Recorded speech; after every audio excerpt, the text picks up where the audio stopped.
Hello everyone, welcome to my YouTube channel study with Nishi. तो आज की हम वीडियो में कंटिन्यू करेंगे चैप्टर नंबर 4 स्ट्रैटेजिक चॉइस। हमने पिछले वीडियो में स्ट्रैटेजिक चॉइस की चैप्टर की ब्रॉड स्ट्रैटेजी स्टेबिलिटी कंप्लीट करी थी। आज हम ग्रोथ पर आगे बढ़ेंगे। तो जब हम ग्रोथ या एक्सपांशन स्ट्रैटेजी की बात करते हैं तो ग्रोथ एक्सपांशन स्ट्रैटेजी है वो स्टेबिलिटी से बिल्कुल ऑपोजिट है। जहाँ स्टेबिलिटी में कोई रिडेफिनेशन ऑफ बिजनेस नहीं था, नो फ्रेश इन्वेस्टमेंट्स थे और कोई भी रिस्क नहीं था। लेकिन जब हम ग्रोथ की बात करते हैं, ग्रोथ एक्सपांशन स्ट्रैटेजी की बात करते हैं, तो इसमें फ्रेश इन्वेस्टमेंट भी इन्वॉल्व होंगे, रिडेफिनेशन ऑफ बिजनेस भी होगा और रिस्क भी इन्वॉल्व होगी। Let's go through the points to enlarging the scope of business. Let's take an example of Tata. जब टाटा ने स्टारबक के साथ स्ट्रैटेजिक अलायंस बनाई, क्या उनका स्कोप ऑफ बिजनेस बढ़ा? हाँ, बढ़ गया। तो जो enlarging of scope of business का मीनिंग ये होता है कि कैसे एग्जिस्टिंग मार्केट, एग्जिस्टिंग प्रोडक्ट से आगे बढ़ना, किसी नए मार्केट में जाना, कोई नया प्रोडक्ट लॉन्च करना या उसी प्रोडक्ट को और इनोवेट करना। Substantially increasing investment. तो जब हम जैसे रिलायंस की बात करें, रिलायंस ने जियो लाया होगा तो क्या उनको इसमें पहले इन्वेस्टमेंट करना पड़ा होगा? हाँ, बिल्कुल करना पड़ा होगा। तो ग्रोथ में क्या है आपका substantially increase in investment. Then reformulation of goals and direction. जब आप ग्रोथ एंड एक्सपांशन स्ट्रेटेजी की बात करते हैं तो आपके गोल्स और डायरेक्शन भी रिफॉर्मुलेट होते हैं। Involves investments, onslaught into new product, new technology और न्यू मार्केट। जैसे Tata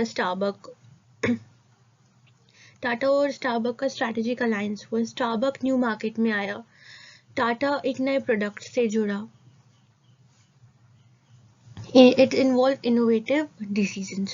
So growth expansion strategy, enlarging the scope of business, substantially increasing investment, reformulation of goals and direction, involves investment, onslaught into new product, new technology, new market, innovative decisions. Now हम discuss करेंगे characteristics of growth strategy. सबसे पहले हम बात करते हैं highly versatile strategy. जो growth strategy है वो हाईली वर्सेटाइल कैसे है? जो ग्रोथ स्ट्रैटेजी है वो कोई गिवन फ्रेमवर्क के अकॉर्डिंग नहीं चलती है। जैसे जैसे डायनेमिक्स चेंज होते हैं वो अपने आप को अडेप्ट करती रहती है उन different stages of business. Redefinition of business. जो ग्रोथ स्ट्रैटेजी है, जैसे ग्रोथ स्ट्रैटेजी में नया प्रोडक्ट आ रहा है, नए मार्केट में जा रहे हैं और कोई ना कोई इनोवेशन होता रहता है, डाइवर्सिफिकेशन हो रहा है, तो इससे क्या है, बिजनेस की रीडेफिनेशन तो होगी।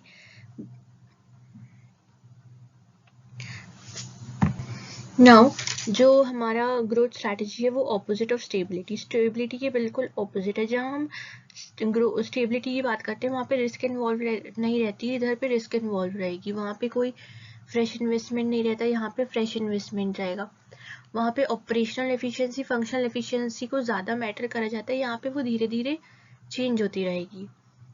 वहीं बात करें बिजनेस ग्रोथ, जैसे टाटा इंडस्ट्रीज ने ग्रोथ स्ट्रैटेजी को फॉलो करा। तो जैसे टाटा पहले टेक्सटाइल में थी, स्टील में थी, हाइड्रो इलेक्ट्रिक पावर बिजनेसेस में थी। वहीं वो ग्रोथ एक्सपांशन करते करते आज वो ताज होटल है, टाटा एफएमसीजी में भी है, टीसीएस भी है। जैसे हम जियो की बात करें तो जैसे ही रिलायंस ने जियो को लॉन्च करा तो उसमें फ्रेश इन्वेस्टमेंट इन्वॉल्व था, ठीक है। तो ग्रोथ स्ट्रैटेजी के कैरेक्टरिस्टिक्स तो क्या हुए? Highly versatile strategy, redefinition of business, opposite of stability, business growth, fresh investments.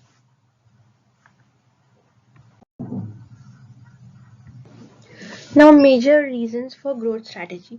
अब कोई भी बिजनेसेस ग्रोथ स्ट्रैटेजी क्यों करेगा? पहले तो strategist feel more satisfied with the prospect of growth. Strategist जो है वो सेटिस्फाइड है with the prospect of growth. Greater control over market. जैसे आप जितना ज़्यादा ग्रोथ करते जाएंगे आपके मार्केट पे कंट्रोल उतना अच्छा मेंटेन होता जाएगा। Then advantage from experience curve and scale of operation. Experience curve. Advantage from the experience curve and scale of operation. Experience curve.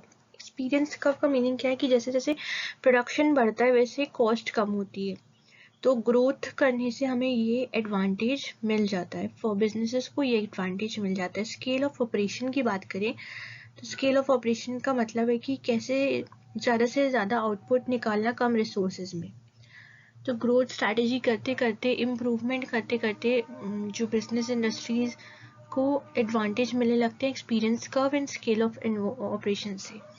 Next बात करते हैं इन्वायरमेंट डिमांड. कभी कभी इन्वायरमेंट की मतलब टेक्नोलॉजिकल अपग्रेडेशन हो गया, पॉल्यूशन हो गया, या कोई ऐसी पॉलिसी गवर्नमेंट के द्वारा निकाली गई है जिसके कारण ज़रूरी है कि ग्रोथ स्ट्रैटेजी बिजनेसेस अडेप्ट करें.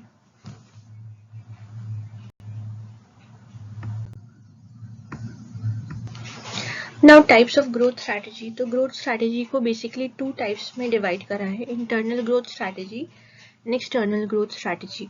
इंटरनल ग्रोथ स्ट्रैटेजी की बात करें कैसे वो अपने ही प्रोडक्ट या अपने ही मार्केट के ये प्रोडक्ट को वो डेवलप कर रहे हैं या मार्केट डेवलप कर रहे हैं या प्रोडक्ट में थोड़ा बहुत इनोवेशन कर रहे हैं या मोर रिलेटेड डाइवर्सिफिकेशन कर रहे हैं. वही हम एक्सटर्नल ग्रोथ की बात करें तो मर्जर हुआ, एक्विजिशन हुआ, आउटसाइड इन्वायरमेंट से वो कैसे इंटरेक्ट कर रहे हैं, आउटसाइड बिजनेसेस से वो ग्रोथ स्ट्रैटेजी बना रहे हैं, तो वो हमारी एक्सटर्नल ग्रोथ स्ट्रैटेजी हो जाती है. तो these are 2 types of growth strategy, internal growth strategy and external growth strategy. Now let's move to internal growth strategy. Internal growth strategy को भी 2 टाइप्स में डिवाइड करा है, इंटेंसिफिकेशन एंड डाइवर्सिफिकेशन.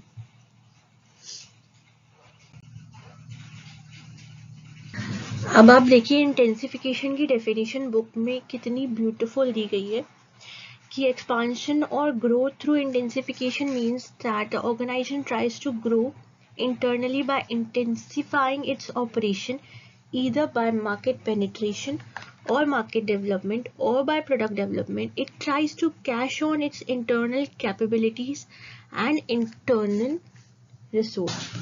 आपको पता है इंटेंसिफिकेशन का मतलब क्या होता है? इंटेंसिफिकेशन का मतलब होता है कि कैसे स्ट्रेंथ, इंक्रीज इन स्ट्रेंथ, कैसे अंदरूनी क्षमता बढ़ाना, बिजनेसेस कैसे अपनी अंदरूनी क्षमता बढ़ाते हैं with the help of market penetration, product development and market development. अब हम एक एक करके मार्केट पेनिट्रेशन, प्रोडक्ट डेवलपमेंट और मार्केट डेवलपमेंट को डिस्कस करेंगे. Now discuss all 3 intensification. Market penetration. Firms directs its resources to profitable growth of existing market. Market penetration में businesses क्या करते हैं कि जो एग्जिस्टिंग प्रोडक्ट है उसी को एग्जिस्टिंग मार्केट में सेल करना, लेकिन वो उसमें या फिर थोड़ा सा चेंज कर देंगे. जैसे हम लेस की बात करें तो लेस को डिफरेंट फ्लेवर में प्रेजेंट कर देंगे, डिफरेंट फ्लेवर्स में प्रोवाइड कर देंगे, या कुछ ऐसा चेंजेस ले आएंगे कि जो एग्जिस्टिंग कस्टमर्स हैं वो ही उसको ज़्यादा खरीदने लगे. जैसे अगर वो एक डिटर्जेंट का पैकेट सेल कर रहे हैं तो उसके साथ एक लिक्विड वॉश जो वुलन क्लोथ्स के लिए रहता है उसको ऐड कर देंगे, तो ये क्या मार्केट पेनिट्रेशन हो जाएगा. तो इससे ही वो क्या करेंगे, जो इनके एग्जिस्टिंग कस्टमर्स हैं वो चीज़ें ज़्यादा खरीदने लगे. मार्केट पेनिट्रेशन में जो फर्म्स है वो एडवर्टीजमेंट पर ज़्यादा खर्च करती है, कैसे जो अभी जो प्रेजेंट यूजर्स हैं वो ज़्यादा खरीदने लगे, तो ये हो जाता है हमारा मार्केट पेनिट्रेशन. मार्केट पेनिट्रेशन में एक हमारा एग्जांपल हो जाता है कोको कोला. वैसे तो एक लेस का एग्जांपल हो गया कि लेस जैसे डिफरेंट फ्लेवर्स में प्रोवाइड करते हैं. नेक्स्ट हमारा कोको. अब जो कोको कोला है वो वहीं डाइट कोको ले आएंगे या कोक जीरो, तो ये अपने ही प्रोडक्ट के आसपास जब डेवलप करते हैं, उसी प्रोडक्ट को और ज़्यादा डेवलप करते हैं, तो वो मार्केट पेनिट्रेशन हो जाता है. अब हम बात करते हैं प्रोडक्ट डेवलपमेंट की. Substantial modification of existing product और creating a new but related item. Example Apple.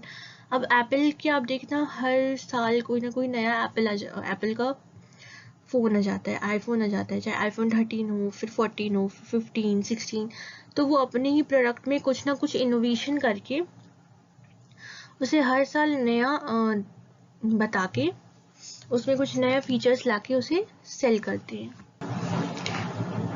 जो प्रोडक्ट डेवलपमेंट में बिजनेसेस क्या करते हैं, उनका प्रोडक्ट तो नया हो जाता है, new product but existing market. अब हम जैसे एक और एग्जांपल लेते हैं, जैसे Gucci as luxury clothing brand है, वो क्या कर रहे हैं, वो नहीं क्या करा कि वो तो designer product, designer clothes sell करते हैं, लेकिन अब वो कैजुअल क्लोथ्स सेल करने लगे फॉर एग्जांपल, तो वो क्या हो गया, प्रोडक्ट डेवलपमेंट हो गया। नाउ ये तो मार्केट पेनिट्रेशन हो गया, प्रोडक्ट डेवलपमेंट हो गया। अब हम बात करते हैं मार्केट डेवलपमेंट की। मार्केट डेवलपमेंट में क्या होता है कि market, new market but existing product. Starbucks का इंडिया में आना, वॉलमार्ट का इंडिया में आना, ये क्या है, प्रोडक्ट उनका वही है लेकिन मार्केट चेंज हो जाता है। अब आप इसमें एक चीज देखो, जब हम प्रोडक्ट डेवलपमेंट की बात करें तो प्रोडक्ट को कीवर्ड ये थोड़ा कंफ्यूजन है, प्रोडक्ट को पकड़ के चलिए। प्रोडक्ट का डेवलपमेंट हो रहा है, मतलब न्यू प्रोडक्ट आ रहा है एग्जिस्टिंग मार्केट में। वही मार्केट डेवलपमेंट में नया मार्केट है बट प्रोडक्ट वही हमारा पुराना है। Consist of marketing present product to customer in related market, example Starbucks in India. अब जो स्टारबक्स इंडिया में आ गया, वॉलमार्ट इंडिया में आ गया, ये सब क्या है, मार्केट डेवलपमेंट है। एक बहुत ही अच्छी मैट्रिक्स है, मैट्रिक्स ही रही, तो ये बहुत अच्छी मैट्रिक्स है जो आपकी स्ट्रैटेजिक मैनेजमेंट की बुक्स में ही है। देखिए ये तो हमने समझ लिया कि हमको market development, market product development actually होता क्या है, लेकिन जब हम एग्जाम पॉइंट ऑफ व्यू से बात करते हैं तो एग्जाम पॉइंट ऑफ व्यू में जैसे अगर आप वो पूछ लेते हैं कि इसमें कौन सी इंटेंसिफिकेशन स्ट्रैटेजी यूज हुई है, तो वो हमें कैसे पता चलेगा, तो ये उसके कुछ पॉइंट्स हैं। जनरली ये मतलब स्किप हो जाते, बट ये मैट्रिक्स मेरे को तो बहुत इंपॉर्टेंट लगती है कि आपको पता कैसे चलेगा कि एक्चुअली मार्केट पेनिट्रेशन हो रहा है, कि प्रोडक्ट डेवलपमेंट हो रहा है, कि मार्केट डेवलपमेंट हो रहा है। अब मार्केट पेनिट्रेशन के पॉइंट देखिए, increase in market share, increase in product uses, increase the frequency used, increase the quantity used, find new application of current user। ये सारे पॉइंट्स हैं। अब जैसे कोई क्वेश्चन आ गया कि XYZ कंपनी है, उनका वो चिप्स के पैकेट सेल कर रही हैं, लेकिन अभी उनका मार्केट शेयर इतना था, अब उन्हें फ्लेवर चेंज करा, अभी वो टमाटो सेल कर रहे थे, अब वो ऑनियन पे आ गए, तो उनका जो प्रोडक्ट है वो ज़्यादा सेल होने लगा, तो प्रोडक्ट के यूजेस बढ़ गए, तो इंक्रीज्ड यूजेस, तो वहाँ पे आपका क्या आ जाएगा, मार्केट पेनिट्रेशन आ जाएगा। वही हम बात करते हैं प्रोडक्ट डेवलपमेंट की। Add product features, product refinement, product में कुछ नए फीचर्स आ गए, जैसे एप्पल हर साल नया आईफोन लॉन्च करता है, तो उसमें कुछ ना कुछ एडिशनल फीचर्स वो डाल के देते हैं, चाहे वो कैमरा 2 कैमरा कर दिए, कभी 4 कैमरा, तो ये क्या है, वो फीचर्स डाल के दे रहे हैं। So add product features, product refinement, develop a new generation product, Gen Zs के हिसाब से product banana, develop new product for the same market, जो अभी के मार्केट के लिए नया प्रोडक्ट बनाना। तो ये कुछ की पॉइंट्स हैं, ये आपके आंसर को लेंदी करने में भी हेल्प करेंगे। फॉर एग्जाम्पल जैसे आ जाता है मार्केट पेनिट्रेशन या प्रोडक्ट डेवलपमेंट या मार्केट डेवलपमेंट 5 मार्क्स के लिए। चलिए जैसे कि अभी हमने जितना पढ़ा उस तो उतना कंटेंट तो नहीं, लेकिन ये जो पॉइंट्स हैं इनको आप याद करके, मेमोराइज करके, या इनको एक बार देख के भी चले जाएंगे तो वो आपके लिए एग्जाम में इजी रहेगा कि आप ये पॉइंट्स भी ऐड कर सकते हैं। जैसे एग्जाम्पल के तौर पे कि मार्केट पेनिट्रेशन हो रहा है तो हमें कैसे पता चलेगा, तो इंक्रीज मार्केट शेयर हो गया, इंक्रीज प्रोडक्ट यूजेस हो गए, इंक्रीज द फ्रीक्वेंसी यूज हो गया। वही प्रोडक्ट डेवलपमेंट की बात करें तो add product features, product refinement, develop a new generation product, develop a new product for the same market. अब market development, expand geographically target new segment. Geographically target new segment, किसी नई जगह ही अपने प्रोडक्ट को लॉन्च करना। Then diversification involving new product, diversification के बारे में हम नेक्स्ट वीडियो में ज़रूर डिस्कस करेंगे। सो आज के लिए इतना ही। तो मेरे को आपको ये बताना था कि जो मैं स्लाइड्स प्रोवाइड कर रही हूँ, तो ये सारी स्लाइड्स जो हैं ये स्ट्रैटेजिक मैनेजमेंट की जो बुक है हमारी ICI मॉड्यूल की, उसी की बेसिस पे बनाई है, उसी से कीवर्ड्स उठाए हैं। देखिए कीवर्ड्स बहुत इंपॉर्टेंट होते हैं, कीवर्ड से ही जो एग्जामिनर है वो रिलेट कर सकता है कि हाँ स्टूडेंट्स को कुछ आता है, तो इसलिए हमने कीवर्ड्स को ज़्यादा इम्पोर्टेंस दी है। So thank you for watching. Like करें, शेयर करें, सब्सक्राइब करें एंड अपने फ्रेंड्स के साथ शेयर करें। Thank you so much.